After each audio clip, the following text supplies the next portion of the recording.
Good morning, friends. Welcome to my kitchen. This morning we are going to make John Knox Ranch's famous homemade granola. Woohoo! I know that you're excited about this. I've been enlisted to make this for Quinn, who is just about to have her first baby, and she has been craving some of this granola, so she's been begging me for days to make it. So here we are. Now, this recipe for granola is super easy. And you don't need any special equipment, you don't need any special ingredients, and you can adjust and vary it any way you want to. I've arranged this recipe so that it uses one full canister, is that what you call this? A canister of oats. And you want to be sure that they're the old-fashioned kind. You don't want quick oats because that makes for gummy granola. Okay, so 2 pounds, 10 ounces, or one full thing of old-fashioned oatmeal. And Rob, come on over here and let's watch this get mixed up. So we've got our oats here. We're gonna go ahead and add our pecans, and I use 4 cups of pecans, and I'm gonna mix that up a little bit. Where'd you get that cool spoon? This cool spoon is super cool.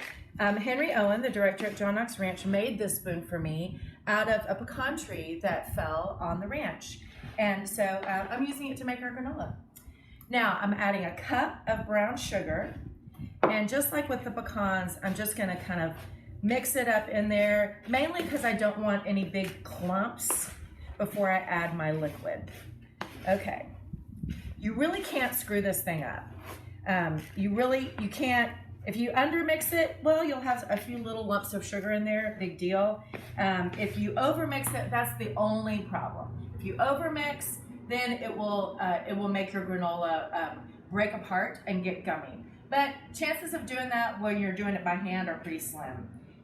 Okay, so I'm adding 1 cup of canola oil. I'm adding 1 cup of water. I'm adding 1 tablespoon of salt. And the recipe calls for a tablespoon of vanilla. Oh gosh, it's stuck.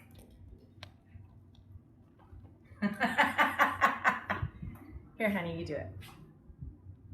I'll hold it. He needs both hands for this. Now, vanilla is super expensive right now. And so I always go to a Mexican market or a Mexican grocery store, and I buy pure vanilla from Mexico, and it's dramatically cheaper and absolutely delicious. Okay, recipe calls for 1 tablespoon. I like to be a little bit more generous than that. So I've got all my ingredients in here, and I'm gonna mix it up. And basically, I just want to get everything moistened.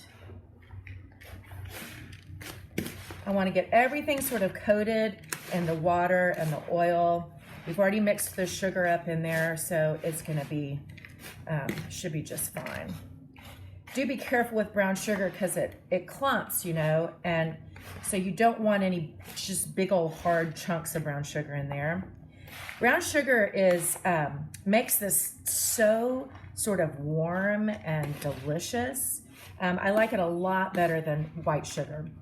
But white sugar would do the same thing. So, you know, if you're out of brown and you really got to make some granola, well, go ahead and use white. Okay, here's what I was talking about. There's a chunk of brown sugar. I'm just going to break that up with my hands so that I don't have a big old chunk in my granola. Now, if you don't like pecans and you'd rather use walnuts, go for it. If you don't like raisins and you'd rather use craisins, go for it. The proportions roughly need to be the same for dry ingredients and for wet ingredients, but otherwise you can adjust any way you want to. You want to add a little coconut, go for it. Okay, so this recipe makes 2 sheet pans, and I use a baker's half pan, right? If you've got smaller cookie sheets, you may need to put it into a larger quantity. And I'm just gonna grease these. I've got my oven preheated to 400. And basically, I'm just gonna dump out half on each pan.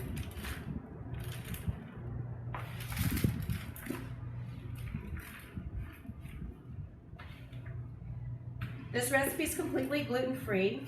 The original recipe that I created at John Knox was one year we got food subsidies from the federal government, and we got all this rolled wheat. Now, what do you do with rolled wheat? You know, there are very few recipes that call for rolled wheat. I didn't have any idea what to do with it, so I decided to start making granola with it because we had a ton of it. So the original recipe used rolled wheat instead of rolled oats, but now it's really hard to find rolled wheat. And with so many people who have gluten allergies, it just makes sense to make it with oats so that it's completely gluten-free.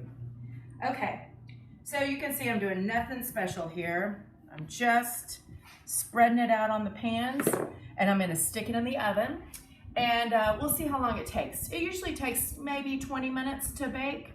And you want it to be kind of golden brown. So we're gonna check in about 10 minutes, and I'll show you what it looks like, and we'll toss it a little bit because you don't want the top to be super brown and the bottom to be not browned at all. So we'll mix it up about halfway through. So we'll see you in a few minutes. Okay, it's been 15 minutes, and it's time to toss it, and we're gonna switch trays. So pull out my bottom tray. I'm just gonna stir it around a little bit. Get some of the stuff that's been browning on the top mixed in.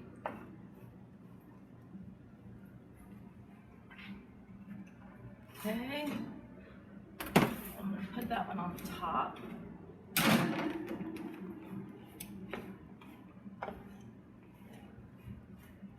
It's already starting to smell really good.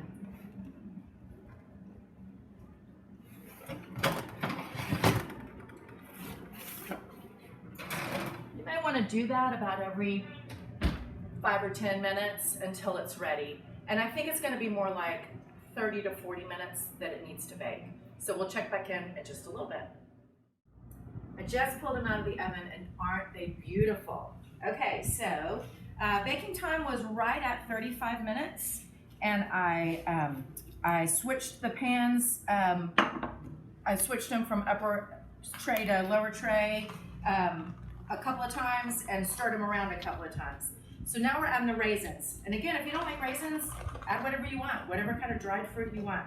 I'm using 1 whole canister of raisins, which is about 4 cups. And I add it while the granola is hot because it helps the raisins plump up a little bit. And I'm just kind of splitting it evenly between the two.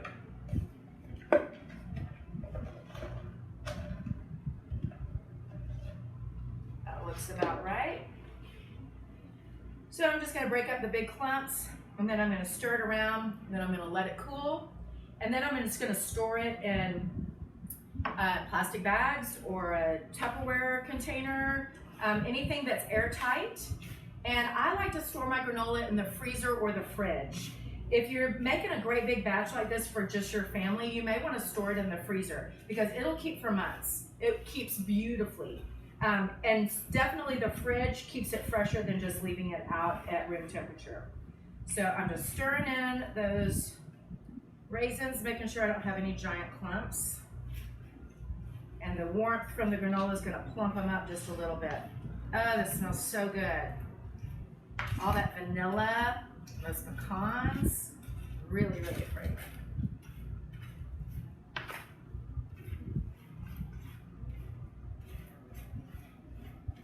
Come here, honey, you want to taste? I do.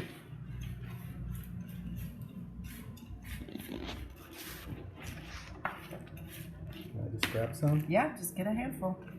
It's kind of hot. Yep, really hot. I like to do my own pecans. I like to crunch them myself. Yum. Because I think when you get a nice big one in your bowl of granola, it's like a little treat. It's a treasure. You know what I like about this granola is that it's not super sweet.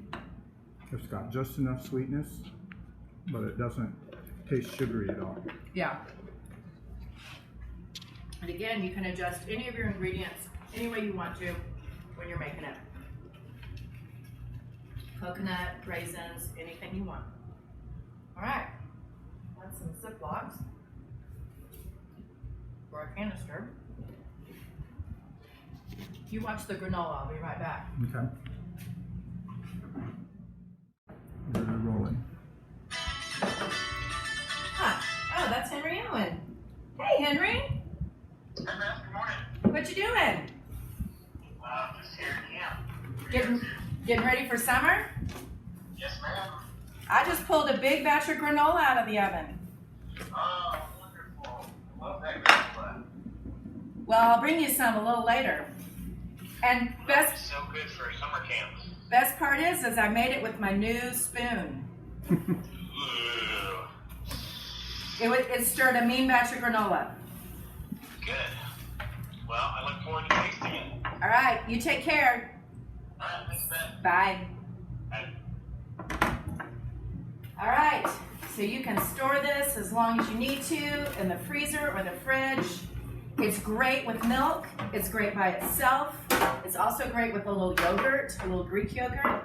So have fun and enjoy it.